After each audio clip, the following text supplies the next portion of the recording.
NFL Week 6, Baltimore, Washington, the human highlight game. Lamar Jackson, Jaden Daniels. College Week 7, Texas, Oklahoma, Ohio State at Oregon. Baseball Game 5s, Padres, Dodgers, Tigers, Guardians. But all of it, baby, taking a back seat to the most amazing, sensational, dramatic, heart-rending, exciting Game 1 in finals history. Lynx stun the Liberty. Let's go around the horn, National Panel. That show. Unbelievable game. So fun to watch. We will get to that in a second.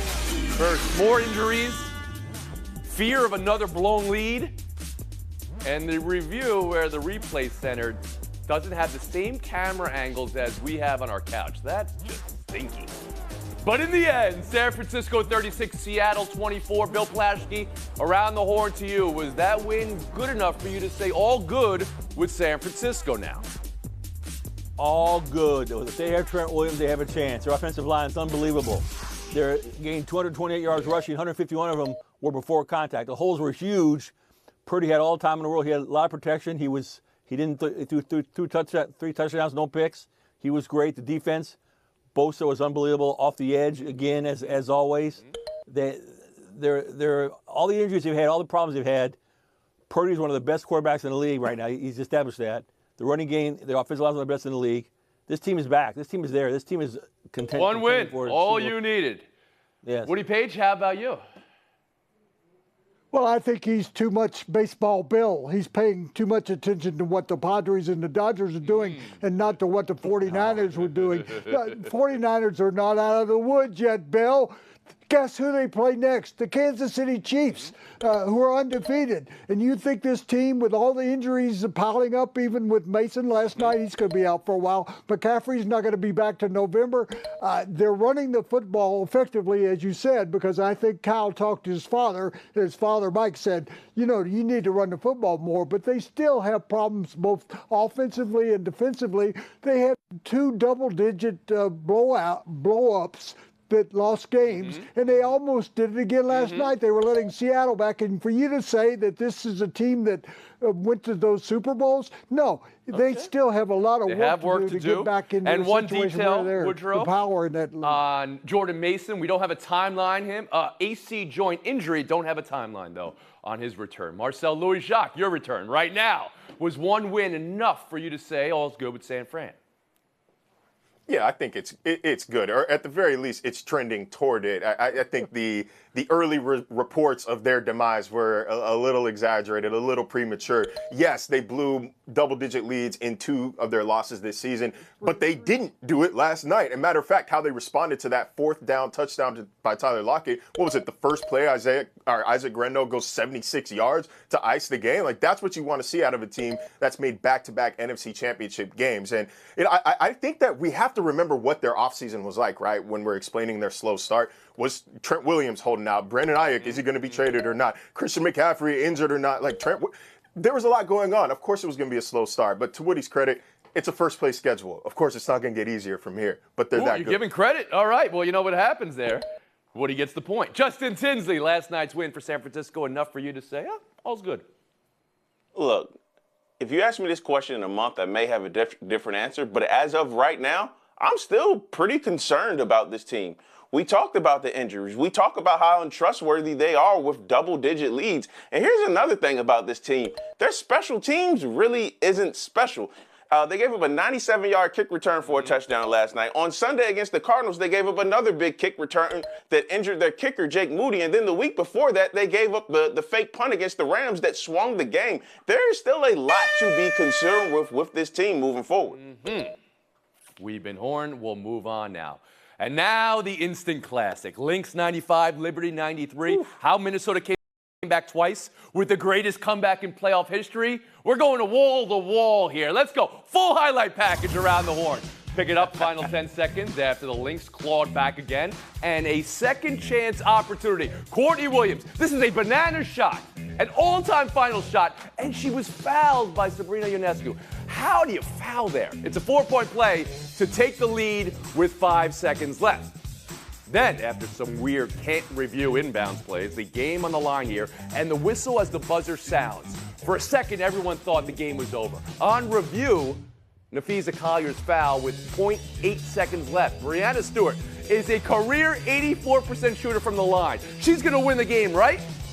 No! 1 for 2. Missed the second. She can't believe it. The feeling of disbelief continued in overtime. Liberty forgot how to basketball over the last 10 minutes of play here. It was stunning. Still, could they survive this Stewart block here? New York didn't challenge the out-of-bounds call. It could have overturned. They didn't. Oof. Was that off Williams? So possession stayed with Minnesota. And here's Napheesa Collier, second in the MVP, ice cold. Lynx can taste the win, but still not over. All of Minnesota's clutch and Liberty's upchuck could be leveled again. Here's the game, and it's Stewart for redemption. Look at that. Look at that chance she misses at the rack. Ball game. Lynx, an incredible heist. Liberty, an unfathomable giveaway. Justin Tinsley, what was this? Was it more Lynx heist or Liberty giveaway? I'm giving all the credit to the Lynx right here. You know why? Because the Liberty shoot their lowest marks of the season in field goal percentage and three-point percentage against the Lynx. The Lynx are the only team in the league to beat the Liberty more than once this year. This is who this team actually is. They don't get rattled. They're not fazed by the moment. Breanna Stewart shot 1 of 10 on contested shots when being guarded by Napheesa Collier, who is the best player on the floor for the record. Stewart and Ionescu shot a combined 2 for 26 on contested shots. What we saw in the last 5 minutes of that game was a team getting suffocated and their pride taken away from them, and that is who the Minnesota Lynx have been all season long. Phil Plaschke around the horn to you. Was it more Lynx heist or Liberty giveaway? Wrong, Justin. The New York gave the game away. Gave it to them on a silver platter. They were disorganized down the stretch. Stewie could have won the game with her free throw. She missed it. She could have tied the game with a layup. She missed it. They had 2 shot clock violations, inexcusable. An inexcusable foul on Sabrina on the three-pointer. Minnesota knew what they were doing. Minnesota was a team. New York was a bunch of individuals trying to figure out how to play. Terrible coaching down the stretch. It was teams that lead by 15 points or more with 5 minutes left in the postseason are 183-0 until yesterday. 183-0. That's unbelievable. There's no way the New York should have lost this game. Woody Page, they gave it away. Around the horn to you. 2 words, Liberty bitterly. They lose the game that they should have won. Bill is right on this case that absolutely when you miss a free throw at the end of the game and you're an 84% shooter and you lose again because you can't make a layup at the end of the game, as you pointed out, that makes no sense. The Lynx were missing. They weren't doing anything early in the game. Got behind by 18 points. Got behind by 15 points. I hadn't seen a game like that with a comeback since I saw the other Minnesota team in the NBA come back against the Nuggets when they were down by 23 points. It was the Liberty's fault. The coaching was bad. They didn't contest that one play that they could have had the out-of-bounds play. They didn't keep up what they were doing early in the first quarter, and the way they played in overtime. You have to blame the Liberty for this. You're at home. This is now 0-6 when you in first games in postseason consecutive. Marcel Louis-Jacques in the finals. Yeah, Woody Page. Yes, Marcel.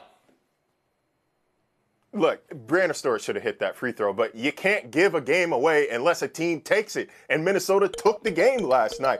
There's a reason why they had those multiple shot clock violations, suffocating defense. It's not like they were just passing the ball around confused where the hoop was. Napheesa Collier as a primary defender held players to 5 for 22 shooting from the field when she was the primary defender. Minnesota went out and they took this game, and she was only the 3rd leading scorer on the team. If you can get that kind of production out of this Lynx team, write it off. The series is a wrap. Whoa, here we go. That's did Bill Plaschke take the body of Marcel Louis-Jacques for a second right there? You're calling this series over? Here's what it is. The Liberty, for a team that lost, yes, Woody Page, at home to end the finals last year, facing adversity, wanted to get back. This was a redemption story. And then to give it away like that, I got to ask, can they recover from this? Marcel seems to think no. Justin Tinsley, how about you? I think they lose game 2 as well because the Lynx will not go down big again. They understood they got this game, but they cannot make the same mistakes in game 2 that they did in game 1. You've got Minnesota as well? Yep. With energy Game 2. for game 2, Sunday in New Yep. York. Bill Plaschke, how about you? Minnesota's their defense is tremendous. Caleb McBride has been tremendous. Fisher Carter has been tremendous defensively. They got inside New York's head. They're going to win the game and win the series. Woody, I got to ask you, can you recover from a loss like that in a series?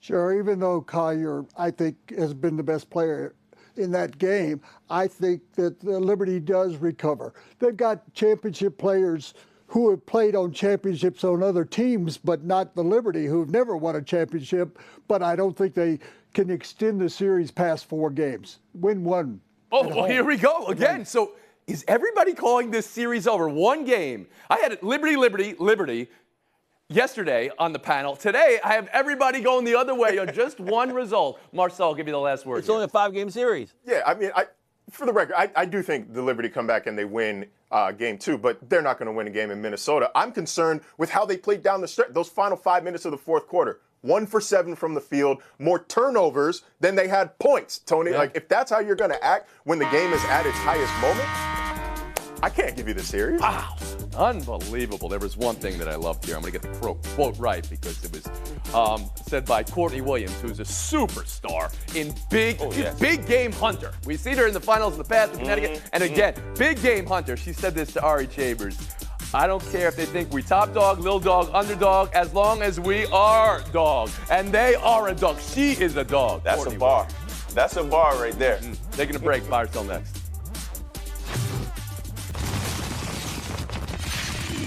Game 5, Padres-Dodgers. Everything that got us here, what's past, is prologue. 1 game, winner take all, where legends are made. Bill Plaschke, you'll be there. How will tonight be won? The Dodgers will win it, and they'll win it with Shohei Ohtani and Mookie Betts at the top and an almost unhittable bullpen. The Padres haven't scored a run in 15 innings against this team.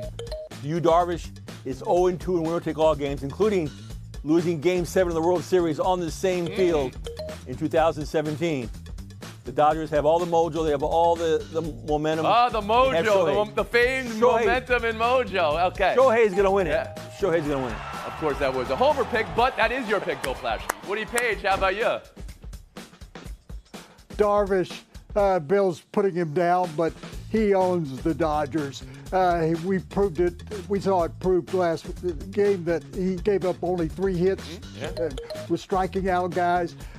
Your big pair are really not doing it so far in the series. Betts has had a couple home runs, but he's still struggling. I think the Padres win. I told you a week ago, Tony, I think that's a World told me, Series yes, team. you did. You did. You're still alive, although remember last segment, Woody, when you said Bill was too focused on Dodgers-Padres? Well, if he's too focused on Dodgers-Padres, then something has to give there with what Bill said. Marcel Louis-Jacques, how about you?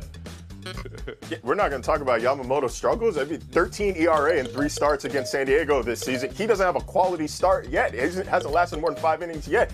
So if they jump on him early, I'm curious how quick is Dave Roberts going to turn to that bullpen that, like Bill said, hasn't allowed a run in 12 straight innings. So that's what I'm watching. Jack Flaherty potentially available out of the pen tonight. It's an elimination game. Anything goes. But give me the Padres, Tony. I'm tired of the Dodgers. That's the reasoning? Okay, well, I mean, you may need better reasoning than that, but you've got the Padres. Justin Sisley, how about you?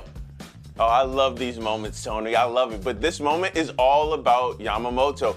He's got the richest contract ever for a pitcher. You know, Marcel just said, like, he's been bullied by the Padres all season. So can he get out of that first inning? He has a 6 ERA in the first inning.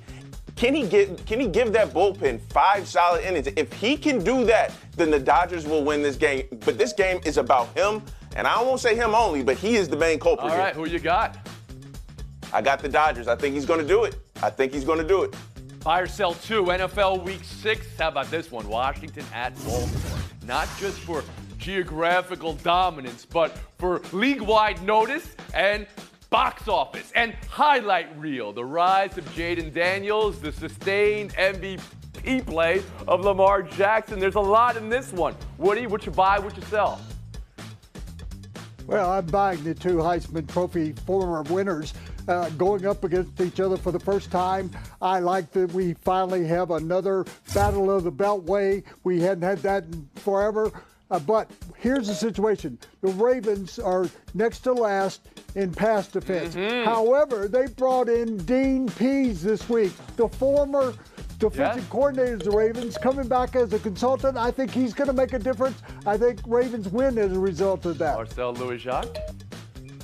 Tony, fascinated by Jaden Daniels, but this matchup starts on the other side of the ball. Baltimore is number 1 in yards per carry and rushing yards per game. Washington, number 21 in run defense this year. I want to see how Jaden Daniels reacts if Baltimore is able to control the clock, keep this top scoring offense off of the field, and force Jaden Daniels into situations where he's got to decide, do I press here? Do I protect myself or go for extra yards? These are critical in a rookie's development, but it does start on the other side of the ball. Justin Tinsley. You know, Jaden Daniels has this city feeling things it hadn't felt in a long time. It is honestly really cool to see. But these are the top 2 scoring offenses in the NFL. Now, if you're Jaden Daniels and you're the Commanders, ironically, surprise, surprise, you gotta keep Lamar Jackson and Derrick Henry off the field. So if they can win on 1st and 2nd down, which they didn't do last week against Cleveland, I think they got a chance to maybe shock the world here. They didn't necessarily do that versus Cleveland, but they did all right versus Cleveland. Yeah, but it's Cleveland. And Bill, you know what I mean? but they still dominated that game. Bill Plaschke. I want to see Jaden Daniels air it out. He's been really, they've kept the cuffs on him for a while. Clint Kingsbury's not letting him do much, throwing a lot of short passes. He's got to throw deep to beat the Ravens. He has to throw deep to beat the defense. He has to have more yards per pass than he's had before. He has to air it out. I'd like to see him do that. He's the one guy.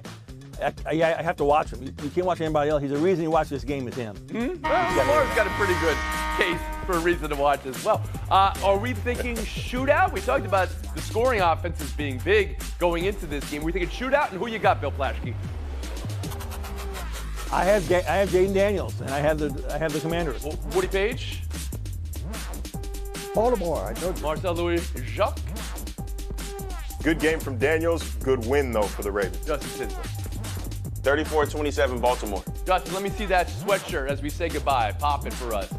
Hey. Wash Dads, we are superheroes every day. That's what Wash stands for. That's it for those two. Marcel, Bill, showdown next. Around the Horn is presented by the refreshing taste of Twisted Tea Hard Iced Tea. Please drink responsibly. Part of Happy Hour. College Week 7, loaded schedule, but 2 Bafo games. Number 2, Ohio State at number 3, Oregon. Number 1, Texas versus number 18, Oklahoma, with Quinn Ewers return for the Longhorns. Bill Plaschke, Marcel Louis-Jacques, welcome to Showdown. Bill, which game is more intriguing to you? I'm already so sick of seeing the Big Ten teams pound the former Pac-12 teams. Indiana wiped out UCLA, Minnesota, and Michigan wiped out USC. I want to see Oregon stand for Ohio State. Show Ohio State what's what. Act like a Pac-12 team. Marcel Louis-Jacques. I'm going with the Red River shootout, man. Anything can happen in these rivalry games. Quinn Ewers coming back from injury. He struggled against the Sooners last year. It's going to be a lot of people wearing burnt orange calling for Arch Manning. No. Who you got in that game, Marcel? I'm taking Texas. You are Longhorns are back. Colts Titans, a game on schedule NFL this weekend. No real inkling from Shane Steichen yet on who the starter is, but Anthony Richardson is preparing to return. Marcel, Joe Flacco's played pretty well for Indy. Are you starting Richardson if he's healthy or sticking with Flacco? Do not get fooled by the Flacco performance. You have to start Anthony Richardson. He had 13 college starts when you drafted him number 4 overall last year. The only way for him to get reps and acclimate is to get reps and acclimate. They still have a chance. The Colts will have a chance in this season. The season, they owe it to their fans. They owe it to the season ticket holders to play Flacco until they fall out of contention. They need to try to win this year. You know what they owe? They owe it to Anthony Richardson not to keep him out multiple plays while he's getting hit and then throwing him back out there when he's still nursing the injury from the play before. They're derelict in their duty with Richardson. Point, Marcel, showdown 3. Jazzy luck for the New York Yankees that the wind was blowing in Kansas City last night. No judgment, just Giancarlo. Yankees over the Royals to sit and wait now for an opponent for the ALCS. With Game 5 tomorrow, Guardians-Tigers. Bill, what was your biggest takeaway from last night's ALDS game? Garrett Cole starting to look like an ace again. He's back from his injury. The Yankees could be very scary if he's going to be this good. Marcel? Hey, longest postseason start for Garrett Cole in the Yankees jersey. Also, Aaron Judge reached base safely 3 times. The Stars were out for the Yankees. Can I get a pick for Guardians-Tigers now that I have the ability to give a point or take it away next week? Who you got, Marcel? Give me the Guardians. Bill Plaschke? Give me Screwball. FaceTime Marcel Louis-Jacques. Whew. I woke up this morning and I saw the scariest thing possible. Elon Musk talking about these new robots who are supposed to help you do menial tasks around the house, saying it's great for everybody, right? Please, somebody sit him in a room and play through the Terminator franchise and iRobot, because I'm not going out like that. You know what I demand in my robot self? Robot voice. I want Yes. if you're making a robot, give me robot voice with it. We'll see you.